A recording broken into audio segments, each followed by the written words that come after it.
Welcome back, everyone. I am Psycho Emerald. Today I'm back with another Marvel Legends Disney Plus MCU action figure unboxing and review. Today I have Kate Bishop from Marvel Studios Hawkeye. I recently just did the review and unboxing for Hawkeye, Clint Barton himself, from Marvel Studios Hawkeye, which is my favorite of the Marvel Disney Plus shows. I really enjoyed it and really loved these two characters, so I'm really happy to have both of them in Marvel Legends form. And yes, I'm excited to open up Kate Bishop here. She was a really fun character in the show, and I'm glad to have both her and Clint to put on my MCU shelf. So here is Kate Bishop. You can see the cool artwork shot of Haley Steinfeld as Kate Bishop right there. You have Marvel Legends Kate Bishop. It says, uncomfortable with her wealthy birthright, rebellious Kate Bishop's well-meaning determination sets her on a collision course with her superhero idol, Hawkeye.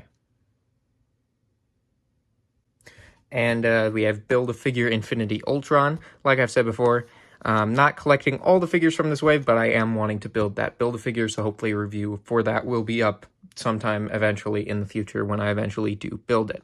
I do have a review for Moon Knight up on the channel by now, and we have Marvel and Hasbro. We have legal stuff on the bottom there, window showing the Kate Bishop figure, Marvel Studios Hawkeye, Kate Bishop, Hasbro logo, warnings, and we have the Hawkeye logo up here, which, like I said in my Clint Barton review, I'm a little disappointed that it's white instead of purple, but oh well.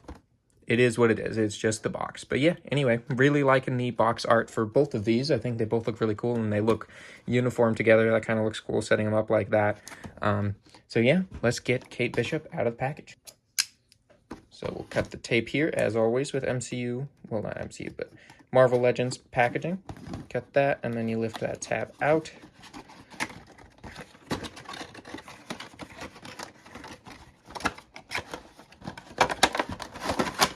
All right, so there she is. Let's get her bow first.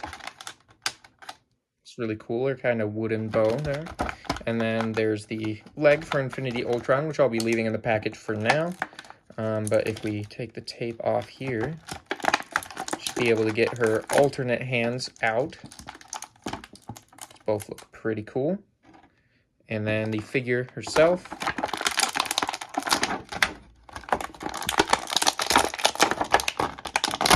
All right, and there you have Kate Bishop. So let me get all the packaging out of the way, and we will take a look at the figure. All right, so there's Kate Bishop all out of the packaging, and I'm really liking this figure so far. There are some minor problems with it. Like I said in the Clint review, it's kind of a running theme with this wave, is that they're really great figures just held back by a little bit from being like spectacular. So we'll take a look at the figure first. Main, very obvious problem is the color.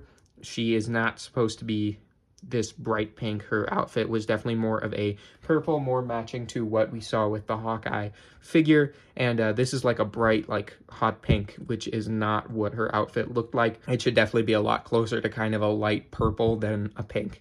So yeah, that's kind of unfortunate that they got the color wrong, but the texture on the outfit looks really nice, and all the sculpted detail. We got like the forearm gauntlets there with a little like patch that she has on her shoulder. I don't know what that does, but I do remember it always looking cool in the show. You got her quiver back there, which isn't painted like Hawkeye's was, had a little bit of purple on each of the arrows, but hers does not have that.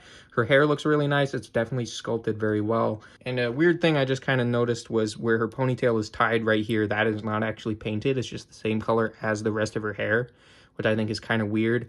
But we do have the hair kind of going down by her face, which looks pretty cool as well. And the head sculpt likeness to Haley Steinfeld? Steinfeld, not Seinfeld. That's a different thing. The likeness is okay. It's definitely not 100% there, but I think it's close enough that it works, kind of like with the Clint. I think it has some of the right features to where it can work. But it's not 100%. It could be a little better, but I'm not going to complain too much about it. On the sides of her outfit here, it kind of has a different, darker purple color, which looks pretty cool. And you got the silver going around that patch that we mentioned earlier. We got some purple lines on the pants here, and the buckles on the black boots do look pretty nice as well. As far as articulation goes, the articulation is pretty nice. A lot of female figures you don't see great articulation on, but recently we've kind of seen that change. Like the Sylvie figure from the Watcher BAF wave actually is really well articulated and is one of my favorite figures. But this one kind of is another case of them putting good articulation on a female character. So we have butterfly joints even. You once again have pinless double elbows that come all the way up, which is super nice, super useful. And then the knee joints are pinless as well. They can bend pretty far. Rocker ankles, of course, come forward pretty nice. I had some problems on Clint where the ankle pivot would not come all the way up, so it made it difficult to get him to stand up a little bit, but it wasn't too bad. And yeah, all the details on the figure look really nice. The articulation is going to serve well, I think, for the kind of poses you're going to want for Kate Bishop. So yeah, let's check out her accessories. Starting with her bow right here, her wooden bow that she has had since she was a child. It is pretty simple. Once again, it's just kind of this glossy black plastic for some reason, and then it kind of has the wood color painted over it. Would have been kind of cool if there was a little more detail to kind of make it look wooden. Maybe it didn't actually look that wooden in the show, and I just imagined that because of the color, but I thought that it was made of wood. I'm pretty sure it was. But on the back here, you have, it's all black, and then the string here is kind of bent because I've already had her posed on my display using it, pulling back the string.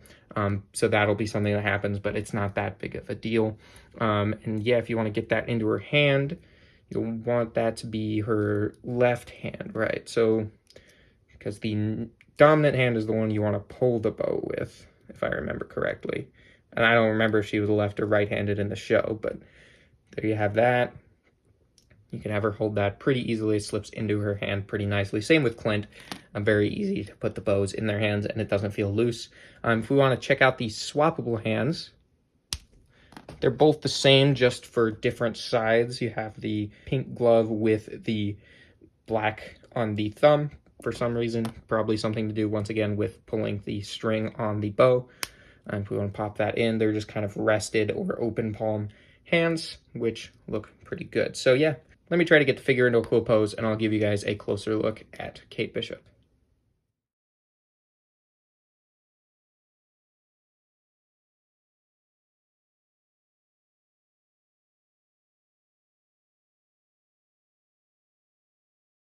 All right, so that's going to just about wrap it up for both of my reviews of Kate Bishop and Clint Barton. I've really enjoyed making these reviews. I'm glad to kind of get back into the Disney Plus MCU figures. It's been really fun doing Moon Knight, and then Clint, and now Kate. And I've got Mr. Knight, the Stephen Moon Knight, on the way in the mail from Hasbro Pulse.